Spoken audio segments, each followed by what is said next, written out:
Quand j'étais petit gars, puis je regardais un film, je me rappelle que je posais souvent la question à ceux qui m'entouraient à propos d'un certain personnage, est-ce que c'est un bon ou un méchant? Quand j'ai vieilli, j'ai réalisé que tout n'est pas noir ou blanc. Mais il y a quand même des choses qui sont noires ou blancs. Je vous donne un exemple. Un avion, le départ d'un avion, l'heure à laquelle un avion doit démarrer. Eh bien, si on arrive en retard 5 minutes ou 15 minutes, on a manqué l'avion. Ça, c'est un absolu. Ou par exemple, la mort. Il y en a qui disent des fois on est à moitié mort. C'est une expression qu'on comprend très bien, qu'est-ce que ça veut dire. Mais si on réfléchit puis on regarde ça dans un sens absolu, ça se peut pas. Ou bien on est vivant, ou bien on est mort. C'est aussi simple que ça. Bien, aujourd'hui, à l'heure de la bonne nouvelle, le thème de notre émission, c'est une bonne nouvelle tranchante. Et puis on va lire ensemble un texte que vous allez voir qui est extrêmement tranchant, qui est noir ou blanc, mais qui n'est pas à moitié un ou à moitié l'autre. Et puis le texte en question nous vient même de la bouche même du Seigneur Jésus. On va le lire ensemble, si vous voulez bien. C'est dans l'Évangile de Matthieu, le chapitre 7, et à partir du verset 13. Écoutez bien ce que le Seigneur Jésus lui-même nous dit.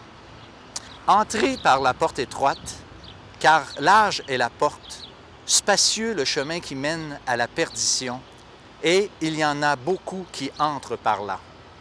Mais étroite est la porte, resserrez le chemin qui mène à la vie, et il y en a peu qui les trouvent. » La Bible, beaucoup de langage tranchant. Il y a beaucoup de choses extrêmement difficiles, dures, tranchées dans le langage du Nouveau Testament. Et puis, ça ne fait pas... Ce texte qu'on a lu aujourd'hui, il ne fait pas la différence. Il fait partie de ces textes qu'on n'aime pas beaucoup généralement, qui dérangent parce qu'on est habitué dans un monde où tout est relatif, puis tout le monde a sa vérité. Et puis un texte comme ça tranche vraiment par rapport à ce qu'on est habitué, puis surtout à ce qu'on aime entendre. Et puis, j'aimerais faire remarquer qu'il y a deux chemins. Ça veut dire qu'on est sur un ou sur l'autre des chemins. Il y en a un qui est large, et puis il y en a un qui est étroit. Puis on est sur un des deux. Pire encore, le chemin sur lequel on est détermine notre éternité, a une conséquence éternelle. C'est vraiment un chemin qui mène à la perdition, puis un chemin qui mène à la vie, selon ce que le Seigneur Jésus lui-même a dit. Et il faut le prendre au sérieux. Voici donc quelques caractéristiques de ce qu'est le chemin large. C'est justement un chemin large, c'est-à-dire que c'est le chemin de la majorité. La plupart des gens y marchent. Ils sont nés, puis ils marchent dans ce chemin large-là. Et puis, il y a de la place pour tout le monde. Et puis, c'est un chemin aussi qui est large dans le sens que il y a toutes les pensées permises sont là. On peut croire ce qu'on veut, puis être dans ce chemin large-là. On peut penser ce qu'on veut, être sur ce chemin-là. Et même, on peut avoir sur ce chemin-là une présence de Dieu, mais une présence partielle parce que du moment que ça ne fait pas notre affaire, on oublie, on passe à autre chose. Donc ça, c'est une autre caractéristique du chemin large. Une autre caractéristique du chemin large, c'est qu'on vient au monde dedans. Il n'y a personne d'entre nous qui ne sommes pas nés sur ce chemin large-là. Et il faut, comme un peu sur une autoroute, tant et aussi longtemps qu'on roule et qu'on file sur l'autoroute, eh bien, il faut en arriver à un moment donné à prendre une sortie si on veut quitter l'autoroute. Bien, en ce qui concerne le chemin large sur lequel on est venu au monde, bien, c'est exactement le même principe. Tant et aussi longtemps qu'on n'a pas pris la sortie qui s'appelle la porte étroite ou Jésus-Christ, on est sur ce chemin large-là. C'est un chemin aussi qui semble sécuritaire. Je dis bien qu'il semble sécuritaire parce qu'il ne l'est pas du tout sécuritaire. Mais il y a une certaine quiétude sur ce chemin-là. Puis une des raisons pourquoi il y a une certaine quiétude, c'est que vu qu'il y a tellement de monde qui sont dans ce chemin-là, eh bien, ça nous donne une sécurité parce qu'on dit, on a sûrement pas tout le monde a sûrement tort, ça se peut pas. Et ça me fait penser un peu le film Poséidon, là où il y avait un naufrage de ce grand bateau qui était littéralement viré à l'envers. Et puis là, on disait aux gens de rester tout en place parce que c'était la façon la plus sécuritaire. Et puis, il y a quelques personnes qui ont décidé de ne pas écouter et puis de prendre un chemin différent qui a été extrêmement difficile, mais qui a été quand même salutaire plusieurs d'entre eux ont pu trouver la vie, tandis que tous ceux, la majorité des gens qui étaient restés ensemble, sont tous morts les uns les autres. Voyez-vous, ça, c'est une caractéristique du chemin large. Et la pire, certainement la plus dramatique de toutes ces caractéristiques, c'est le fait que c'est un chemin, nous dit le texte, qui mène à la perdition. Et ça, c'est pas rien, un chemin qui mène à la perdition. Et il est question ici de la vie éternelle ou de la mort éternelle, ce que communément on appelle l'enfer. Donc, c'est extrêmement sérieux.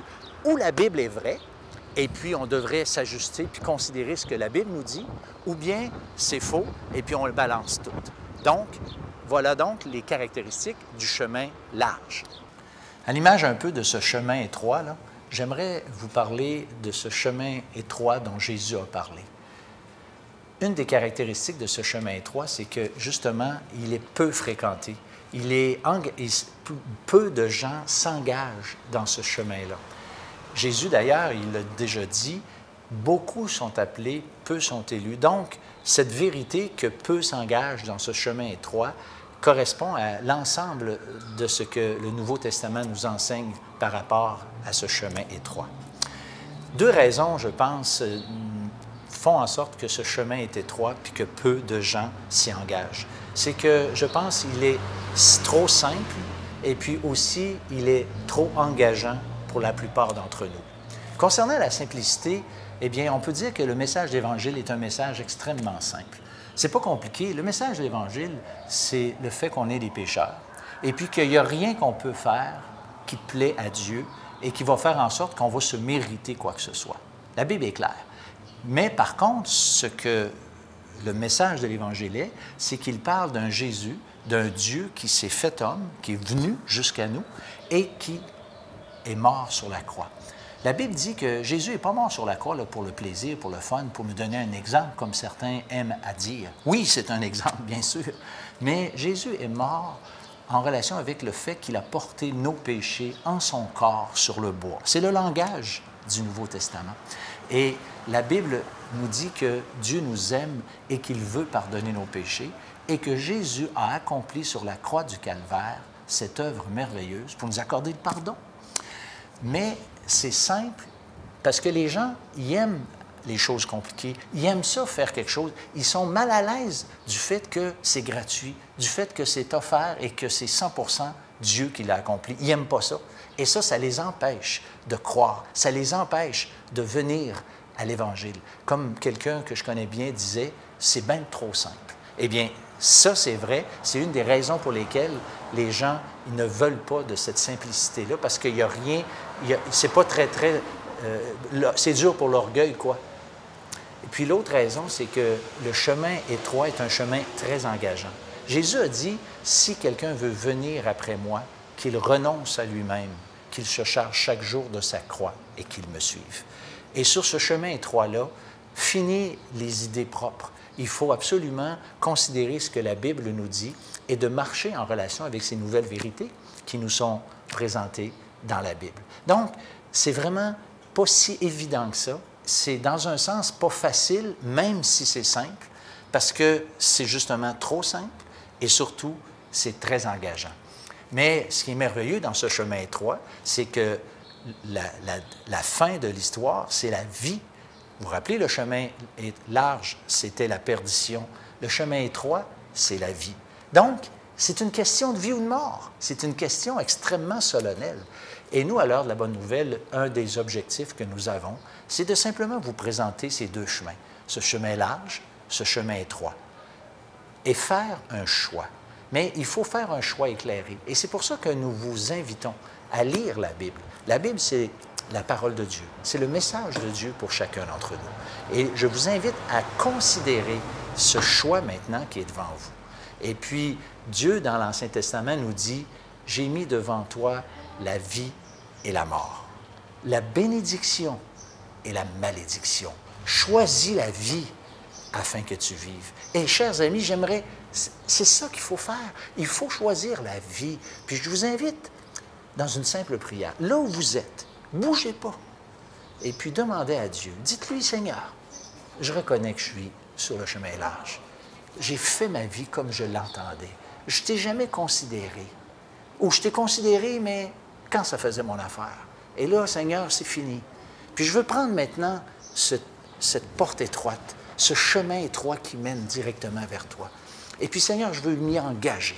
Je veux te faire confiance. Je veux croire maintenant que Jésus a pris ma place et que je peux avoir le pardon de mes péchés. Tu peux me donner la vie éternelle. C'est merveilleux. Je l'ai fait.